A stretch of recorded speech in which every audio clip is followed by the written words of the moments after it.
You're dead meat, you broke bitch. No lawyer can save you now. Jason leaned heavily over the thick wooden divider of the defendant's table. His breath washed over my face. Stale Folgers, coffee, and cheap alcohol-heavy aftershave. He was 35 now, carrying a sagging beer gut that strained the plastic buttons of an off-the-rack suit he probably bought at a strip mall. I didn't flinch. I didn't lean back. My spine remained exactly 2 inches from the back of the hard wooden chair.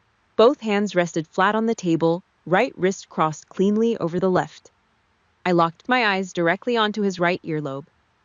It's a trick you learn when you don't want to give an enemy the satisfaction of eye contact, but you need them to feel the crushing weight of your stare. I counted my breaths. Inhale. 2. 3. Exhale. To my left, Arthur sat in the plaintiff's row. My father. He let out a low, wet chuckle, crossing his thick arms over his chest. He looked at me the way a man looks at a stray dog that just wandered onto his freshly paved driveway. Next to them, Richard Lawson leaned back in a $1,000 leather chair, a shark in a pinstripe suit. He casually spun a black Mont Blanc pen between his manicured fingers. Lawson loved cases like this. He took one look at me, a woman showing up to probate court without legal representation, a pro se defendant in a cheap blouse, and saw nothing but an easy paycheck. He assumed I was broke. He assumed I lacked the basic intelligence to understand federal probate law. The courtroom smelled like damp pine sol, old oak, and nervous sweat. Up on the towering bench, Judge Harold Bennett adjusted his wire-rimmed glasses. He didn't look at Lawson. He didn't look at Arthur. He cracked open a thick, red-stamped personnel file. The entire room fell into a suffocating dead silence. But my mind wasn't in that courtroom. The nauseating smell of Jason's aftershave dragged me backward. 16 years backward, Ohio, mid-July. The thick, greasy smell of backyard barbecue smoke clinging to the humid air. Crash. The sound of shattering ceramic echoed through the narrow kitchen. Jason, 19 years old and full of unearned arrogance, had just thrown a baseball straight through Mom's vintage floral vase. Pieces of painted clay scattered across the cheap linoleum floor. Heavy footsteps pounded down the hallway. Arthur stormed into the kitchen. He took one look at the mess, grabbed Jason by the shoulder, and physically shoved the boy behind his own broad back. A human shield protecting his golden child. Then his eyes snapped to me. I was standing at the sink, my hands buried in soapy dishwater. "You're the older sister," Arthur barked, his voice hitting me like buckshot. "Why the hell aren't you watching him? You let him destroy your mother's things. You are completely irresponsible." He didn't ask Jason why he threw it. He didn't care. It was my fault. It was always my fault. I looked over at Mom. She was sitting at the small dining table, her head bowed, staring blankly at a plate of mushy peas. She didn't say a word. She never did. I didn't cry. I didn't argue. I just gripped the yellow sponge in my hand, squeezing it until the dirty, lukewarm dishwater ran down my wrist and dripped onto the floor. Right then and there, a concrete wall started pouring its foundation in my mind. I realized my exact purpose in this house. I was the spare part, the silent shock absorber for their dysfunction. Months later, that dysfunction paid out in full for Jason. He got a brand new Ford F-150. A reward from Arthur for barely scraping a passing grade and getting accepted into a bottom-tier community college. The night he brought the truck home, the house was loud with celebration. I wasn't inside. I was sitting out behind the detached garage in the dark, picking rust off a busted lawnmower blade with a flathead screwdriver. The metal slipped. I sliced my knuckle. I didn't care. The sharp sting kept me grounded. I didn't hear him approach. Combat boots don't make a sound on gravel if you know how to walk.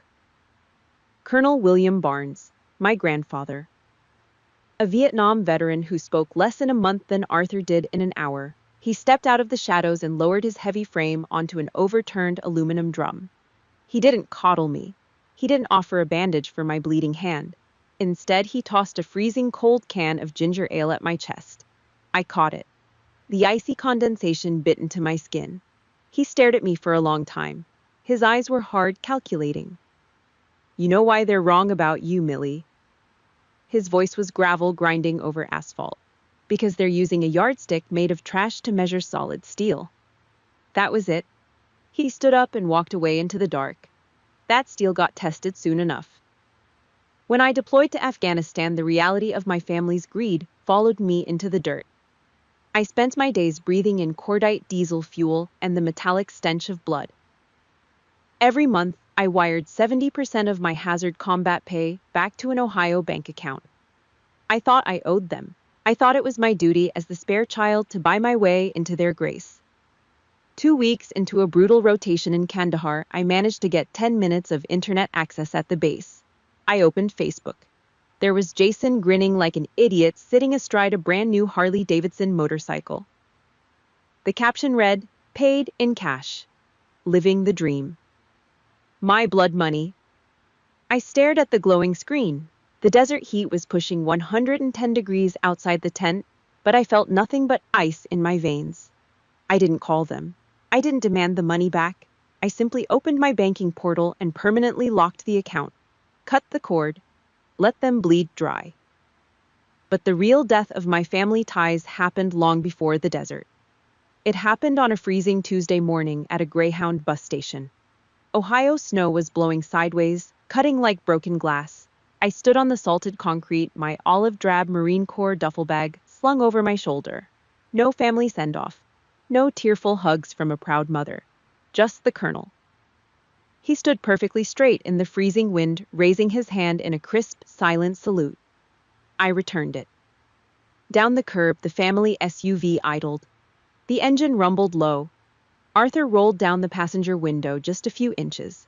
A thick, suffocating cloud of cheap cigar smoke billowed out into the winter air. He didn't look me in the eye. He just pointed the glowing orange tip of his cigar at me through the crack in the window. 6 months, he sneered, the words dripping with absolute disgust. You'll come crawling back to this house begging to eat off my table. If you've ever been the black sheep, the one who gave your blood and sweat only to be treated like a walking ATM by the people who were supposed to love you, drop a 1 in the comments right now. Hit that like button, subscribe to the channel, and let me know. I'm not the only one who had to pack a bag and walk into the freezing cold just to survive. He didn't wait for an answer. The motorized window whined as it rolled up, sealing the warm cabin. The heavy glass shut with a dull thud. But right before it closed, slicing through the howl of the Ohio wind, I heard the wet, unmistakable sound of his smirk. Crunch. Loose, dry dirt hit the lid of the cheap pine coffin. The county cemetery was entirely empty except for us and 2 men leaning on their shovels. An early October wind ripped through the endless rows of gray headstones, carrying the bitter scent of dead leaves and cold rain. I stood at the very edge of the open grave, my spine locked into a perfectly straight, unyielding line.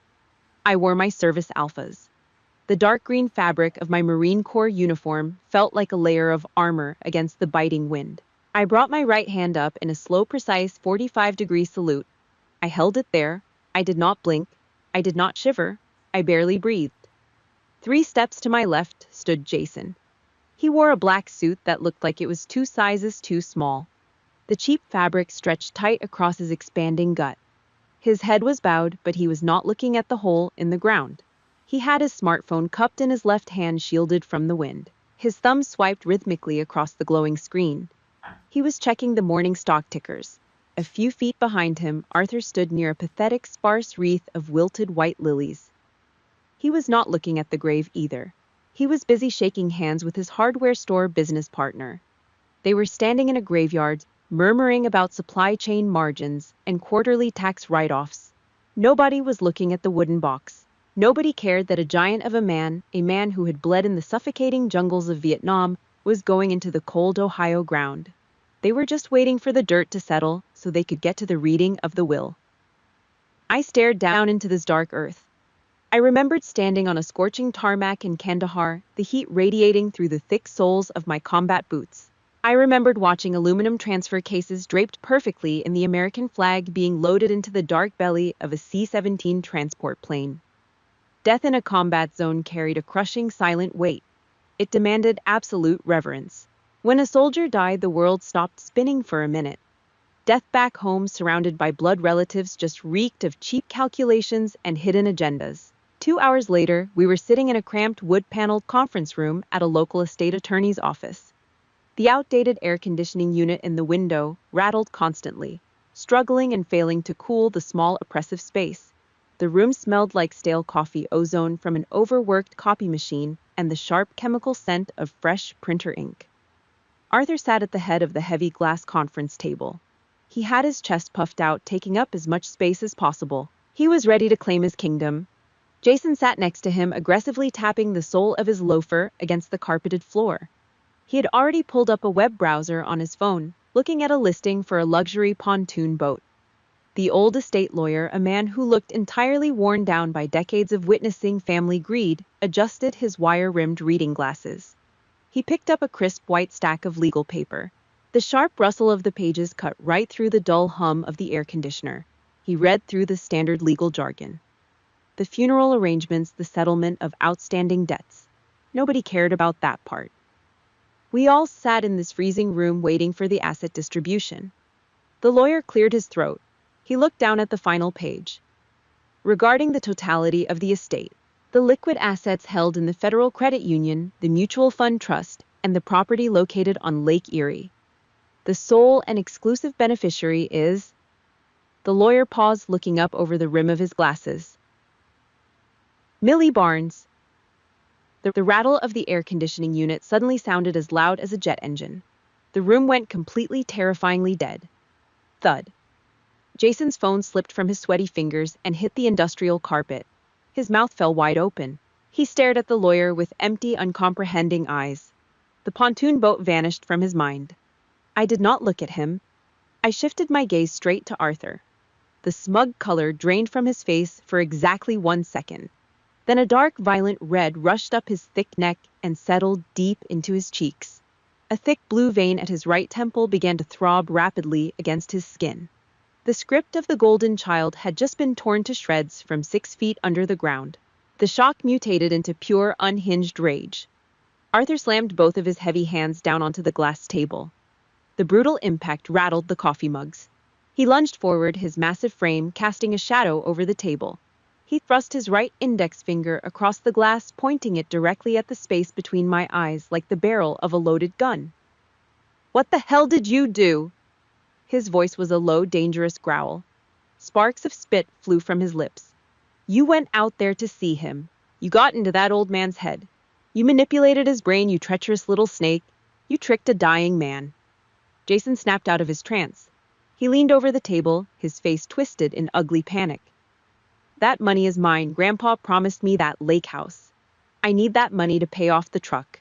You cannot do this. You stole it." He started cursing, slamming his fist against his thigh. I did not move. I did not raise my voice. I did not defend myself against the accusations. I knew the truth. I sat perfectly still. My eyes tracked a small hairline fracture in the glass surface of the table. Then I looked up. I locked my vision onto the throbbing pulse in Arthur's thick neck. I evaluated his heart rate, approximately 130 beats per minute. Elevated blood pressure, shallow, rapid breathing, poor physical conditioning. He was a man entirely losing control of his environment. I was a woman who had been trained to control environments that were actively trying to kill me. I slowly reached out and picked up the white piece of paper detailing the asset distribution. The heavy cardstock felt solid in my hand. A slick, arrogant voice interrupted the shouting. Richard Lawson, Arthur's hired legal shark, stepped out of the corner of the room. He walked up to the table, his expensive leather shoes silent on the carpet. He casually slid a single sheet of paper across the glass toward me. "Let us be reasonable here, Miss Barnes," Lawson said. His tone was coated in a sickening layer of fake sympathy. It was a brutal threat wrapped in a friendly recommendation. "This is clearly a clerical error or a document signed under severe mental duress. If you try to fight this, we will tie this entire estate up in probate court for the next 10 years. You will go bankrupt just paying the filing fees. Just sign the waiver, renounce the claim, save yourself the time and the humiliation." I looked down at the waiver. It was a formal surrender document, a white flag printed on legal paper. I reached into the chest pocket of my dark green uniform. My fingers wrapped around the cold, knurled aluminum of my black tactical pen. I pulled it out and clicked the top. Arthur smirked. He crossed his arms. He thought he had won. He thought I was folding just like I did when I was a teenager in his kitchen. Jason let out a shaky, arrogant breath of relief. I held the tip of the pen over the signature line for 3 seconds. Then I flicked my wrist. I used the back of my hand to brush the waiver off the edge of the table. It fluttered down and landed face down on the dirty carpet right next to Jason's loafers. I clicked the pen shut. I slid it back into my pocket. See you in court. I stood up. I pushed the heavy leather chair back with the backs of my knees. I squared my shoulders, keeping my back completely straight. I turned away from them and walked toward the heavy oak door. You do not have a dime to hire a lawyer, you stupid bitch. Jason screamed at my back, his voice cracking with raw desperation. He slammed his fist against the wall. Lawson is going to bury you. I did not stop. I did not look back. I grabbed the cold brass handle, pulled the door open, and stepped out into the quiet hallway. The purge had officially begun. Lawson loved the sound of his own voice. It was the first day of the probate hearing. The county courtroom smelled like lemon pledge and old varnished oak. Richard Lawson stepped out from behind the plaintiff's table and took center stage. He wore a custom dark navy Italian wool suit that probably cost more than a used car. His black leather Oxfords squeaked slightly on the polished hardwood floor. He hooked his thumbs into his vest pockets, puffing his chest out. He was playing to the gallery. He was playing to the judge. Your Honor, the defendant is proceeding pro se. Lawson let the Latin phrase hang in the air, coating it in thick, undeniable condescension. He pointed a manicured finger in my direction. A complete disregard for the legal process. She has no formal education in estate law. She is unequipped, emotionally volatile, and entirely incapable of managing an estate of this magnitude. Behind him in the first row of the gallery, Jason sat with a smug, oily grin plastered across his face. He leaned over and nudged Arthur with his elbow. Arthur gave a slow, arrogant nod, crossing his heavy arms over his chest. They were enjoying the show. They paid top dollar for a hitman in a pinstripe suit, and he was delivering. I did not react. I did not glare at them. I kept my back locked exactly 2 inches from the wood of my chair. My hands rested flat on the defense table. I held a cheap plastic mechanical pencil. Click, click. I pressed the lead down and wrote on my yellow legal pad. My handwriting was blocky, tight, and completely uniform. Hearsay. Character assassination. Irrelevant to asset distribution. I processed his insults the exact same way I processed hostile reconnaissance. You do not get angry at enemy fire. You track the trajectory. You find the origin. You neutralize the threat. For 2 solid hours, Lawson ran his mouth. He paced back and forth, gesturing with a thick black Mont Blanc pen. He called me an estranged failure. He painted a picture of a lonely, bitter woman clinging to her grandfather's coattails, completely ignorant of how the real world worked. He wanted a reaction. He was waiting for me to crack. He wanted the crazy, emotional woman to stand up, scream, and prove his point to the judge. I gave him nothing. I just sat there. I kept my face dead neutral. I raised my eyes and locked my vision directly onto the soft tissue of Lawson's throat, right on his Adam's apple. I did not blink. I did not look away when he made eye contact. I just stared right through him. Silence is a brutal weapon. Most civilians cannot handle it. They are conditioned to talk to fill the empty air, to seek validation. When you give them nothing but a dead, unblinking stare, their primitive brain registers it as a predatory threat. I learned that in interrogation rooms in Kandahar. It works just as well in Ohio. By 11:30 a.m., the temperature in the courtroom hadn't changed, but Lawson was sweating. A single cold drop rolled from his hairline down his left temple. He wiped it away quickly with the back of his hand. He cleared his throat. He stopped pacing. He retreated behind his wooden podium, gripping the edges until his knuckles turned white. She lacks the basic comprehension to execute the trust. Lawson stammered. He looked at me. I kept my eyes fixed on his throat. He swallowed hard. His Adam's apple bobbed. The shark was drowning in 2 feet of water. The lunch recess came and went. The heavy courtroom doors swung shut. The rattling of the commercial AC unit hummed loudly in the background. Judge Harold Bennett stepped up to the massive wooden bench. His black robe billowed slightly around his ankles. He sat down. He did not look at Arthur. He did not look at Lawson. Bennett reached out and pulled a thick manila folder from the very bottom of his stack. It was not a standard county probate file. It was secured with a metal clasp. A thick diagonal red stripe ran across the front cover. The official seal of the United States Department of Defense was stamped dead center. The sharp, crisp sound of Bennett turning the first heavy page cut through the silent room. "Counselor Lawson," Bennett said. His voice was flat, carrying the cold, unforgiving authority of a former military prosecutor. "In your opening statement, you asserted that Miss Barnes lacks the legal competence to handle this estate." Lawson puffed out his chest, desperately trying to recover his morning swagger. "That is correct, Your Honor. She is a civilian with no legal background. She is entirely out of her depth." Bennett slowly took off his wire-rimmed glasses. He placed them on the sounding block. He stared down at Lawson with absolute disgust. "Miss Barnes is a senior investigator for the United States Marine Corps." The words dropped like a concrete block onto the hardwood floor. The AC unit kept rattling. Nobody breathed. Arthur leaned forward, his heavy jaw hanging open. Jason froze. His eyes darted frantically between Lawson, the judge, and me. Bennett looked back down at the red-stamped file. "She holds a flawless certification in federal military law.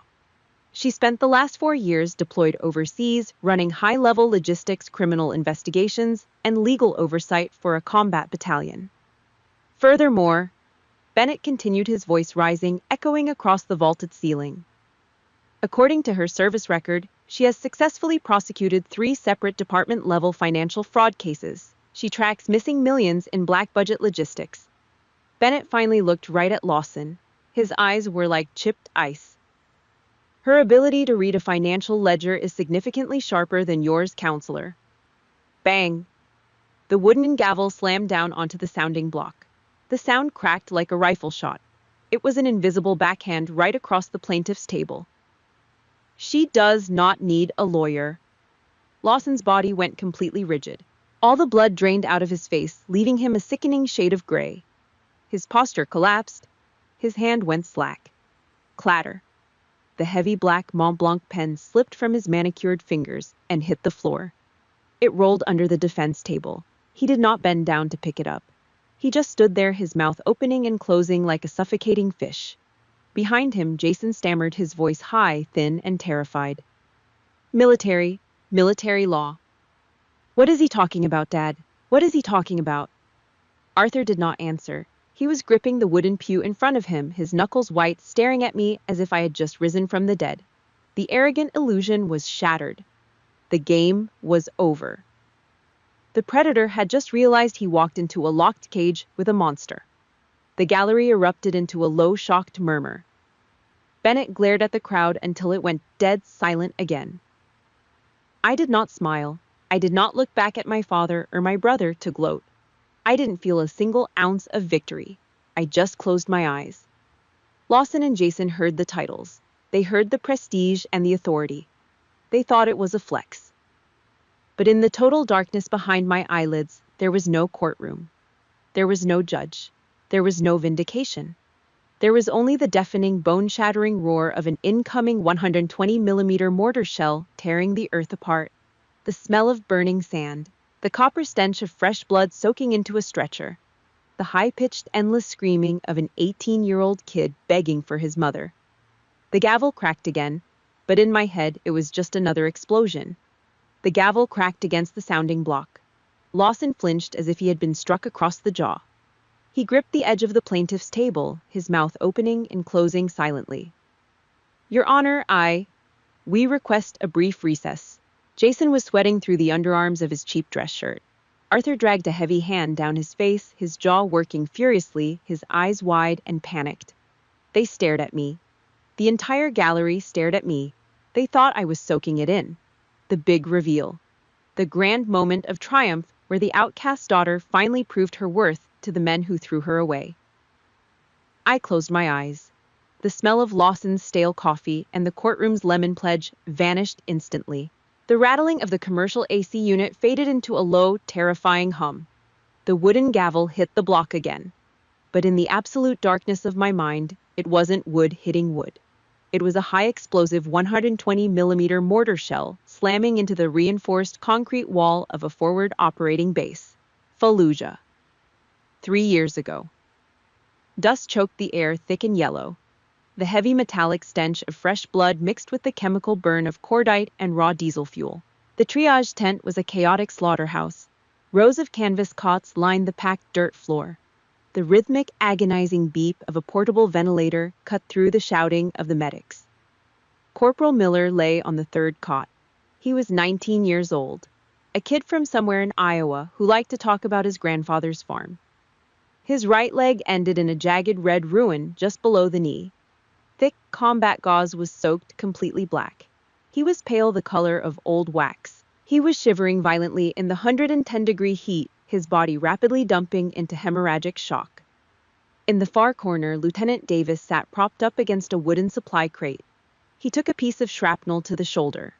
It was a clean wound, not life-threatening, but Davis was the signal's intelligence officer. Around his neck on a heavy steel chain, he held the encryption keys for the entire battalion's communication grid.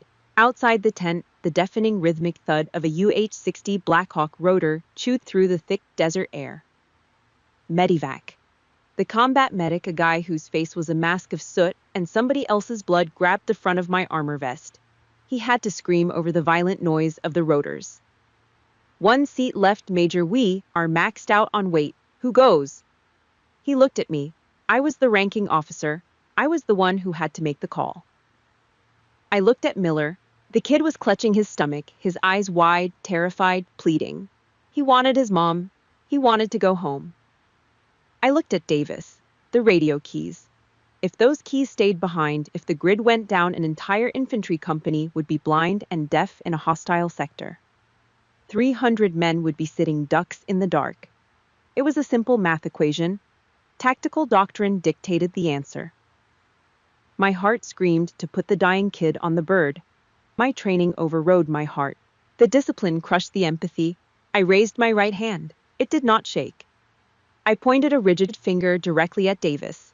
"Get the lieutenant on that bird. Now!" The medic didn't argue. He signaled 2 corpsmen.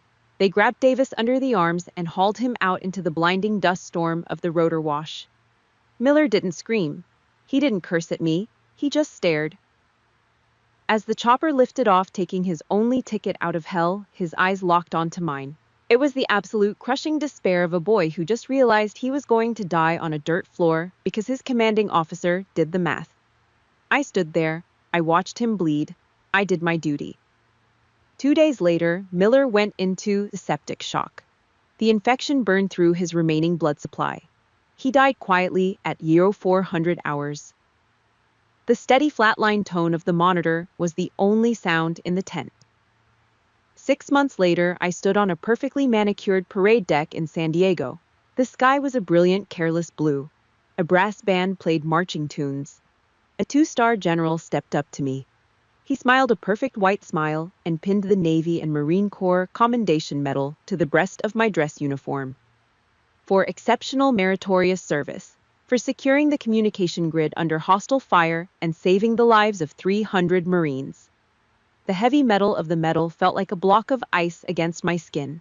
It felt like a gravestone. I shook the general's hand. I stared straight ahead for the camera. That night I went back to my off-base apartment. I unlocked the door, walked straight into the bathroom, and ripped the uniform off my body. I threw the jacket, the medal, the ribbons into a crumpled heap in the corner. I turned the shower on, full cold. I sat down on the hard white fiberglass floor of the tub.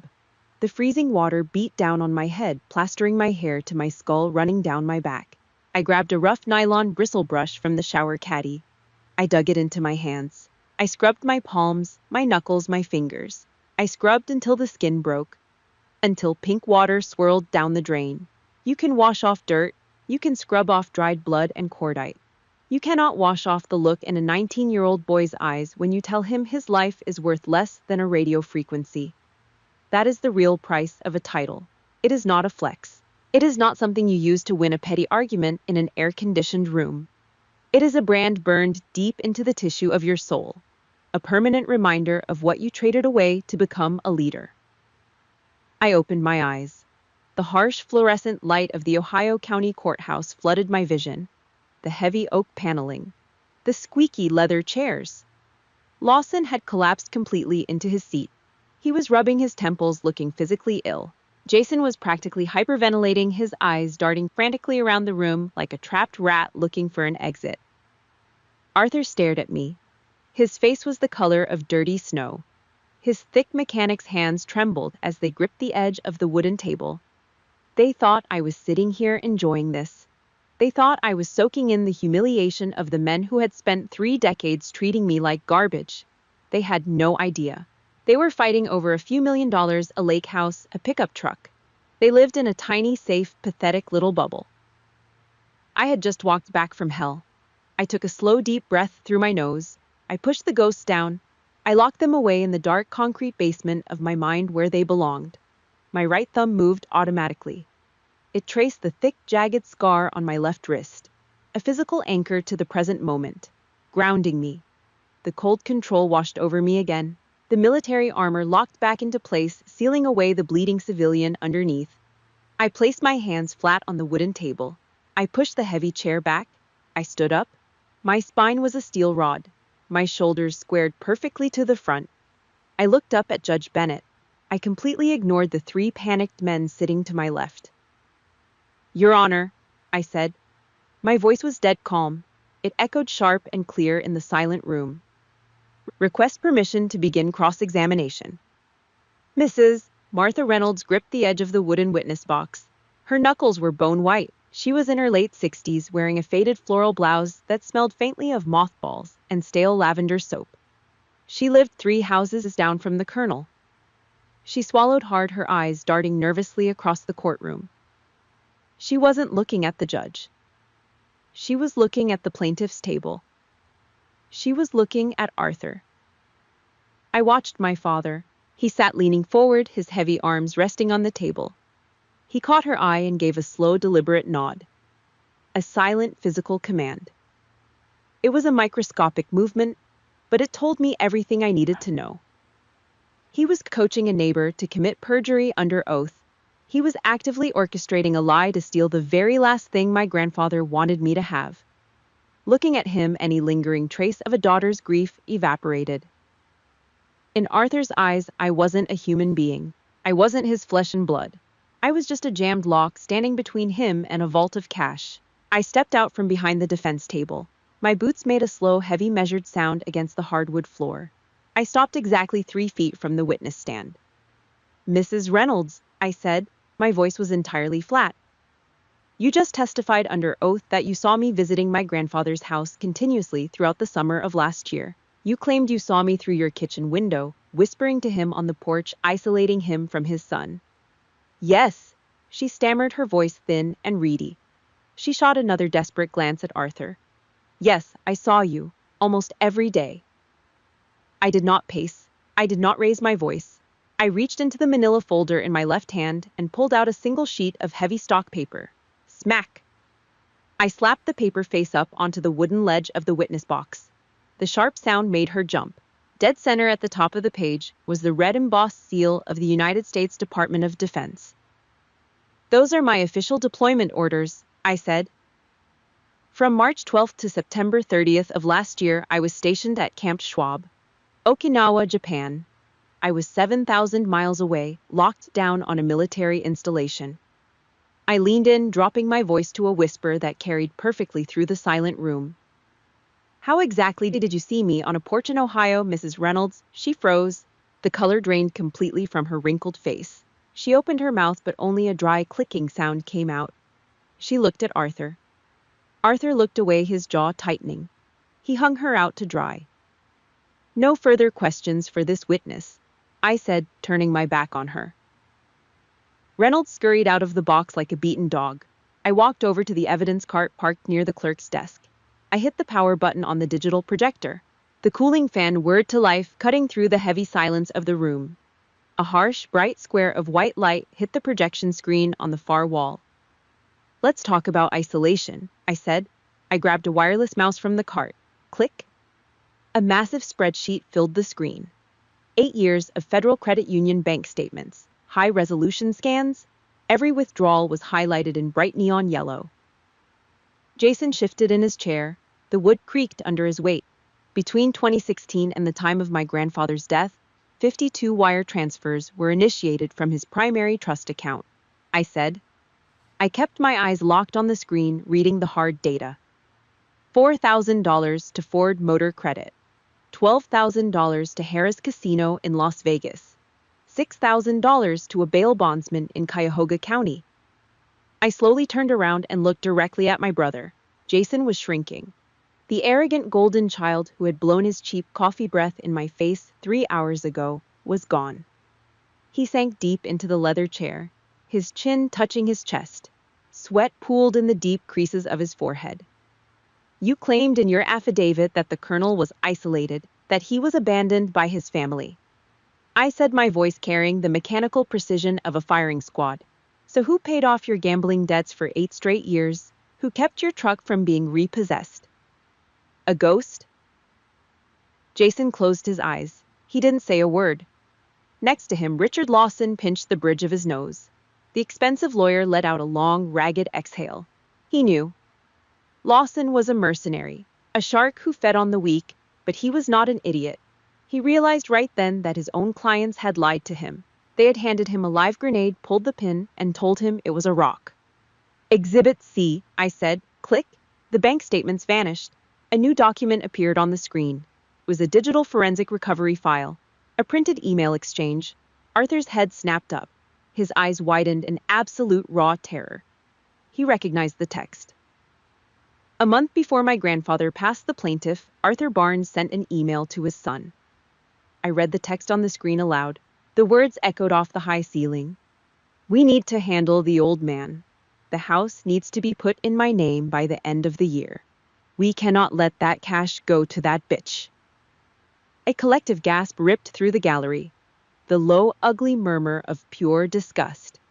The carefully constructed illusion of a grieving, loving family shattered into a million jagged pieces right there on the floor. Arthur's hands began to shake. He gripped the edge of the table so hard his thick fingers turned purple. Elder financial abuse. It wasn't just a civil dispute anymore. It was a crime. And I had just put the murder weapon on a 10-foot screen. I turned the projector off. The room plunged back into normal lighting. I walked back to the defense table. I picked up a small black digital voice recorder. I set it down gently, on the hard wood. My grandfather knew exactly what you were doing, I said, looking at the 2 men who shared my last name. He just didn't want to spend his final days fighting the people he raised. I pressed the play button. The audio crackled. Static hissed through the courtroom speakers. Then a voice cut through the noise. It was gravelly, deep, unshakable. The voice of a man who had survived jungles and sniper fire. The colonel. The boys only come around when the collection agencies call them. The recorded voice said, heavy with exhaustion. They looked at me and they just see a bank vault. They don't see a father. They don't see a man. A brief pause on the tape, the sound of a heavy sigh. If anyone deserves it, it's Millie. She never asked me for a single dime. She just sat with me in the dark. She loved me long before she knew what I owned. I hit the stop button. The silence that followed was total. It was the kind of heavy, suffocating quiet that follows a car crash. The truth didn't just come out. It had crawled out of the grave and wrapped its hands around their throats. Judge Bennett sat perfectly still behind the bench. He looked down at the plaintiff's table. The disgust on his face was absolute. He looked at the high-priced lawyer. Counselor Lawson. Bennett said, his voice dangerously quiet. Do you have any desire to cross-examine this evidence? Do you have anything left to say in this courtroom? Lawson didn't stand up. He didn't adjust his expensive suit. He just stared blankly at the polished wood of his desk. No, Your Honor, Lawson whispered. The plaintiff rests. Judge Harold Bennett did not look up from the bench. He kept his eyes locked on the heavy oak wood in front of him. This court finds the plaintiff's claims to be entirely without merit. Bennett's voice echoed through the high-ceilinged room. The petition to contest the will is dismissed with prejudice. All court costs and attorney fees will be borne by the plaintiff. The gavel came down. A sharp, final crack. Richard Lawson did not say a word. He snapped his leather briefcase shut, the brass latches clicking loudly in the quiet room. He walked away from the table, leaving his clients behind. He was a mercenary who just realized the check was going to bounce. Jason let out a long, shaky breath, burying his face in his hands. Arthur sat frozen, his heavy chest rising and falling in rapid, shallow jerks. He had lost the lake house. He had lost the mutual funds. The golden child's inheritance was gone. I did not pack my bag. I did not move toward the door. I reached into the bottom of my manila folder and pulled out one final single-page document. I stepped out from the defense table and walked it directly over to the clerk. "Your Honor," I said, "there is one supplemental filing for the court's record regarding the estate." Bennett frowned, adjusting his wire-rimmed glasses. The clerk handed him the paper. He read it in silence. The courtroom was so quiet you could hear the old fluorescent lights buzzing overhead. Bennett looked down at Arthur. The disgust in the judge's eyes deepened into something entirely different. "Pity?" "Mr. Barnes," Bennett said slowly, "it appears that 3 weeks before you filed this petition to contest the estate on behalf of your family, you initiated a quiet title transfer on a commercial storage property owned by the deceased." Jason's head snapped up from his hands. He looked at the judge confused. Bennett continued reading the hard data. "You attempted to move that specific asset into a private limited liability company, an LLC registered entirely under your own name, excluding your son." The silence in the room morphed into something highly combustible. Jason turned his head. He looked at his father. The heavy sagging flesh of Jason's face trembled. The realization hit him like a physical blow to the stomach. "Dad!" Jason's voice was high and thin. The voice of a panicked child trapped in the body of an overweight 35-year-old man. "You were hiding the storage lot from me." Arthur did not answer. He stared straight ahead at the judge's bench. His thick neck flushed a deep, ugly purple. "You told me we were in this together," Jason stammered, his voice cracking, rising in pitch. The sweat on his forehead dripped down into his eyes. "You told me we had to protect the money from her, but you were stealing it for yourself." The great, untouchable patriarch of the Barnes family was entirely stripped bare. He was not a protector. He was not a stern, disciplined leader securing a legacy. He was just a petty, small-time thief who tried to pick the pockets of a dead man and was perfectly willing to cut his own favorite son out of the deal. Arthur slowly turned his head. He did not look at Jason. He looked at me. His eyes were bloodshot. The arrogant sneer was gone, replaced by the desperate, cornered look of a drowning man. He opened his mouth. His breath rattled in his chest. "I never thought—" Arthur wheezed, his voice weak and pathetic. "I never thought you would become something like this, Millie." It was a final desperate attempt to play the victim. A pathetic guilt trip from a man who had spent 30 years using me as a human punching bag. I looked back at him. My heartbeat remained completely steady. I did not feel angry. I did not feel sad. I looked at the man who gave me half my DNA, and I felt absolutely nothing. "You never really looked at me," I said. Arthur's mouth hung open. He tried to take a breath, but the air caught in his throat. His heavy hands shot up, clawing at his chest. The fabric of his cheap dress shirt tightened as he slumped forward. A terrible, wet, choking sound ripped from his lungs. His face twisted into a mask of pure agony, the color draining away until his skin looked like wet ash. He pitched to the right. His massive shoulder hit the edge of the wooden plaintiff's table. Crash! Arthur hit the floor hard. He lay on his side, his knees pulled up toward his chest, gasping frantically for air.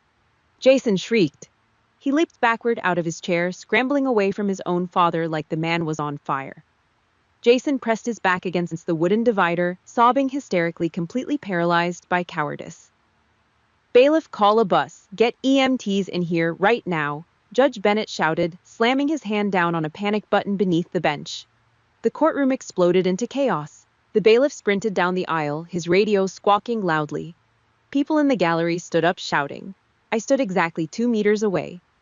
My combat boots were planted firmly on the hardwood floor. My hands rested loosely at my sides. I did not step forward. I did not drop to my knees to help him. I did not yell for a medic. 10 years ago, the little girl inside of me would have rushed to his side. She would have held his hand, desperate for him to look up and finally love her. But that girl died a long time ago. She died in an Ohio kitchen. She died in the freezing wind at a Greyhound bus station. She died in the blood-soaked sand of a triage tent in Fallujah.